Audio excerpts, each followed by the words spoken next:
Selamat siang para netizen dimanapun kita berada, salam inspirasi bagi kita semua ya. Dirgahayu Indonesiaku ke-80.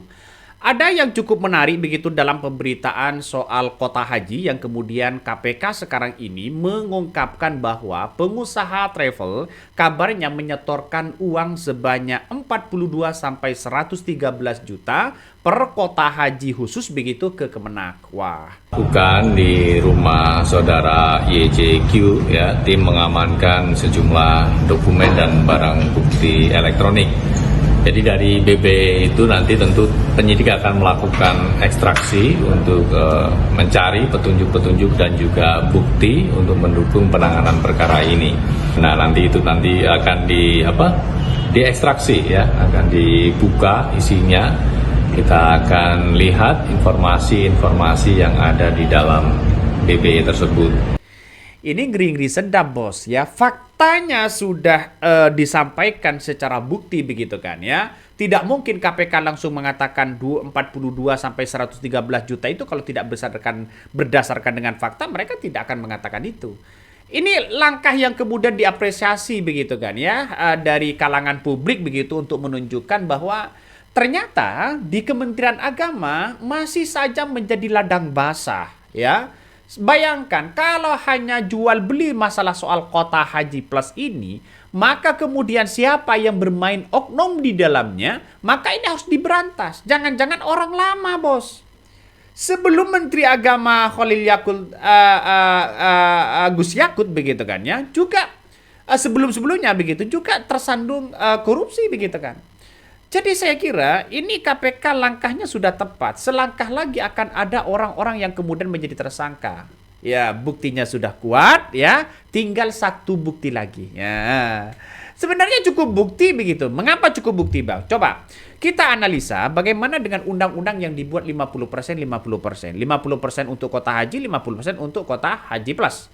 Dan kemudian menemukan fakta ya 42 sampai 113 juta. Ya, ini kan menunjukkan fakta sudah real begitu kan. Ya tidak mungkin KPK asal bicara saja begitu. Bayangkan, kota haji plus hanya jadikan alat begitu kan ya. Embel berangkat langsung berangkat. Tapi ternyata ya masih saja oknum yang memainkan itu begitu. Dengan siapa? Pasti dengan bos-bos travel. Ya tidak mungkin lah begitu. Ya, apakah bos travel juga kena? Nah, itu yang menjadi pertanyaan. Kalau travelnya menaikkan angka kepada masyarakat, oke lah tidak ada masalah begitu kan ya. Tapi kalau ada kong kali kong, wah ini siapa yang dirugikan pada akhirnya begitu. Jadi ngeri-ngeri sedap bos persoalan-persoalan ini begitu kan. Jadi saya kira ini langkah yang kemudian dilakukan oleh KPK sekarang ini ya harus membuktikan ya apakah siapa yang akan menjadi tersangka di dalamnya. Karena saya tidak yakin kepada KPK, ya tidak yakin begitu kan ya. Ada orang yang sudah jadi tersangka masih belum ditahan pada akhirnya begitu ya. Seperti kasus dana hibah dan sebagainya. Ibadah diperjualbelikan, ternyata oknum di Kemenak dapat jatah 42 juta sampai 113 juta dari agen travel untuk satu kota haji. Bayangkan, kalau mendapatkan katakanlah 113 juta, harga yang kemudian dinaikkan di situ berapa begitu? Bisa saja rata-rata 500 juta. Ya, 600 juta, 700 juta, bahkan bisa 1 miliar. Akibat apa? Akibat permainan-permainan seperti inilah yang kemudian sogok menjogok pada akhirnya, bos. Mengeri begitu. Malah bukan mendapatkan pahala, malah mendapatkan dosa. Jadi bagaimana, Bang? Ya, seharusnya orang yang berangkat ya, lalu kemudian karena reguler di stop begitu kan, dijual kepada haji plus.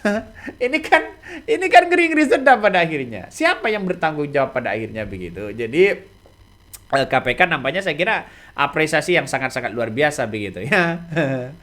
Komisi Pemberantasan Korupsi KPK ini mengungkapkan bahwa ya perusahaan travel penyediaan layanan haji dan umroh begitu kan ya menyetorkan uang sebesar 2,600 hingga 7.000 per jamaah kepada asosiasi ya. Ya ini asosiasi ya pelaksanaan tugas Deputi Bidang Penindakan Eksekutif KPK Asep Guntur Rahayu menjelaskan bahwa setoran setoran tersebut diberikan ya agar travel mendapatkan bagian kota tambahan haji pada 2024. Siapa yang bermain di dalamnya? Kalau toh pada akhirnya orang yang punya travel bermain masih ada suap menyuap untuk memberangkatkan orang agar kotanya semakin ditambah begitu, dan ini jelas bukan mendapatkan pahala, mendapatkan dosa. Ngeri-ngeri juga begitu. Agama begitu masih saja digituin begitu kan. Aduh, ngeri. Negara kita apa yang tidak bisa dikorupsi begitu kan? Ya, coba kita lihat saja, mulai dari tanah, kuburan, ya, kekayaan alam, semuanya banyak yang dikorupsi, tambang ilegal, semuanya dikorupsi. Apa yang tidak dikorupsi? Sedangkan rakyatnya begitu kan, sedangkan rakyatnya sendiri kesusahan yang sangat luar biasa. Makanya KPK ya sekarang ini tengah mengusut dugaan korupsi kota haji 2024 ya. Modus yang digunakan adalah membagi tambahan kota ya 20.000 jamaah secara rata, ya. Masing-masing 50% untuk haji plus, 50% untuk haji reguler. Nah, padahal dengan Undang-Undang tahun 8 ya nomor 8 tahun 2019 tentang penyelenggaraannya begitu kan ya, menetapkan bahwa penyelenggaraan 92% kota yang dipenuntutkan untuk ya haji reguler itu harus diberikan, sementara 8%-nya untuk haji plus, dan sekarang 50%. Nah, akibat inilah yang kemudian ya ini kan bisa saja ini sebagai alat bukti satu begitu. Alat bukti kedua harus ada dugaan korupsi begitu kan ya. Makanya KPK ini menjelaskan bahwa bersama ini begitu kan ya, besaran fee ini bervariasi katanya begitu. Ini banyak yang kemudian didapatkan begitu kan ya. Bayangkan kalau akan kalau mendapatkan oknum ya di Kemenak di situ diduga mendapatkan hal yang begitu fantastis begitu sampai 113 juta per kota dari agen travel, ini kan keuntungan bagi masyarakat siapa? Yang rugi kan rakyat. Yang awalnya ke masyarakat haji plus misalnya harga 250 juta dijual dengan harga 500 juta dan bahkan 1 miliar, yang untung ya berkali lipat. Justru ongkosnya tidak seberapa. Ongkosnya mungkin ya berangkat beli tiket makan di sana mungkin menghabiskan berapa juta begitu kan. Sedangkan ongkos yang di dalamnya begitu kan melebihi dari itu. Ini kan ngeri-ngeri sedap pada akhirnya, Bos. Ya, siapa yang akan bertanggung jawab ini? Kan ngeri-ngeri sedap, Bos, ya. Jadi saya kira KPK ini saya apresiasi kepada KPK begitu kan untuk mengungkapkan begitu kan di dalamnya siapa yang akan bermain itu begitu. Biar clear di sinilah begitu. Sangat-sangat disayangkan kalau ini tidak ditemukan begitu kan ya. Coba kita baca ya komentar-komentar dari netizen, banyak sekali pro dan kontra begitu kan ya. Salah satunya mengatakan begini. Kota ormas ya, sejahat-jahatnya manusia kalau sudah berbuat jahat ya urusannya ibadah ya. Tumben kata netizen ya. Berarti haji ya plus enggak sampai 250 juta dong. Yang digarong aja 100 juta lebih per orang. Bayangkan, kalkulasikan aja begitu ya. Kalau kita misalnya berangkat sendirilah begitu, umroh misalnya, berangkat sendiri ke ke Mekah misalnya begitu kan ya, itu hanya berapa begitu kalau berangkat sendiri begitu. Tapi karena ini travel kan bagian dari bisnis mereka begitu. Saya kira dengan adanya seperti ini yang bertanggung jawab pada akhirnya siapa begitu. Kok begitu mahalnya luar biasa? Apakah karena mahal dalam segi apa begitu kan ya? Memang kalau sudah mahal biasanya sesuai dengan kualitas. Mungkin mahal karena hotelnya dekat, mungkin ya mahal karena tumpangannya begitu, pesawatnya mungkin sekelas VIP dan sebagainya begitu kan ya, tergantung dari situasi itu begitu. Tapi rasa-rasanya sama kok begitu. Jadi inilah apa yang tidak bisa dikorupsi begitu kan ya. Saya kira di Kementerian Agama begitu kan ya, ternyata orang-orang yang suci semua begitu. Saya kira seperti itu. Ternyata ada oknum-oknum yang memainkan peran itu begitu. Saya kira lihat travel itu kalau kalau ya promosi sana sini begitu luar biasa begitu kan ya. Tapi kalau toh pada akhirnya seperti ini caranya, maka ini harus diperbaiki. Tapi tidak semuanya travel itu melakukan seperti itu begitu ya. Jadi saya kira mungkin bisnisnya sangat ngebet sekali. Orang yang dekat dengan kekuasaan pasti dapat jatah. Travel yang dekat dengan kekuasaan pasti dapat jatah. Siapa mereka? Ya, kita tunggu saja siapa begitu.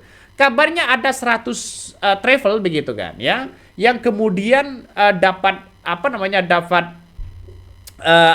jatah seperti itu. Ya kita list saja begitu ya. Mungkin nanti saya akan minta begitu kan ya ke KPK begitu kan. Siapa 100 dari 100 travel itu yang kemudian masuk di situ begitu ya. Semoga saja saya bisa mendapatkan itu. Kita tunggu saja ya. Ngeri-ngeri sedap, Bos. Ngeri-ngeri sedap. Ini tidak main-main nampaknya KPK ini sampai menggeledah sana sini begitu ya. Gimana hukum jamaah yang naik haji begitu dengan alasan begitu? Wallahu a'lam. Hanya Allah yang tahu begitu kan. Tapi kalau dengan cara yang tidak baik, maka ini akan mendapatkan yang dengan tidak baik juga begitu. Berhubung sekarang ini masih pemerintah Jokowi begitu kan. Berhubung sekarang ini masih pemerintahan Jokowi periode ketiga, maka Kemenak yang sekarang juga patut ya kritisi juga ya, bukan periode kedua ya seorang Jokowi, sekarang sudah Prabowo begitu. Walaupun rasanya Jokowi bukan soal itu begitu. Ya Prabowo harus ya, nampaknya Prabowo sudah benar-benar ingin ingin menunjukkan kepada publik begitu kan ya, karena Prabowo sendiri begitu yang kita lihat hari ini masalah soal hukum begitu kan ya. Nampaknya Prabowo akan membereskan ini semua. Ya kita pelan-pelan aja begitu. 1 tahun mungkin 2 tahun. Jadi kalau sudah orang yang korupsi ya segera ditangkap dong begitu. Makanya tidak heran ketika sekarang Presiden Prabowo ingin menunjukkan bahwa saya ini adalah presiden. Semuanya bisa, yang kemudian yang salah tetap salah, yang benar tetap benar begitu. Makanya Presiden Prabowo mengatakan, menyindir, yang kaya semakin kaya, yang miskin semakin miskin. Tidak bagi seorang Presiden Prabowo. Kabarnya begitu. Ya kita tunggu saja begitu. Yang namanya keadilan di mata hukum itu sama. Punya tingkatan yang sama begitu. Jadi kalau salah ya salah, kalau benar ya benar. Tapi sekarang lihat realitasnya, yang salah betul justru menjadi benar karena punya uang. Ya uang yang menjadi kekuatan itu. Bagi Presiden Prabowo katanya tidak. Ya kita tunggu saja begitu. Nampaknya Presiden Prabowo akan membereskan ini semua. Bayangkan oknum-oknum di dalamnya inilah yang kemudian harus dibersihkan. Saya setuju sekali dengan itu begitu kan ya. Makanya kalau Presiden Prabowo membereskan ini semua begitu kan, mengapa tidak begitu ya? Karena Presiden Prabowo menghadapi di masa tua begitu kan, maka ini cukup dikenang lah sebagai bentuk keberanian sebagai seorang presiden begitu. Nanti saya yakin kalau Prabowo ini memberes ini semua, pahlawan Prabowo bisa menjadi pahlawan yang sangat luar biasa. Oke, mungkin itu yang kami sampaikan ya. Tonton terus di channel Hodari Podcast Rakyat ini, jangan lupa di subscribe.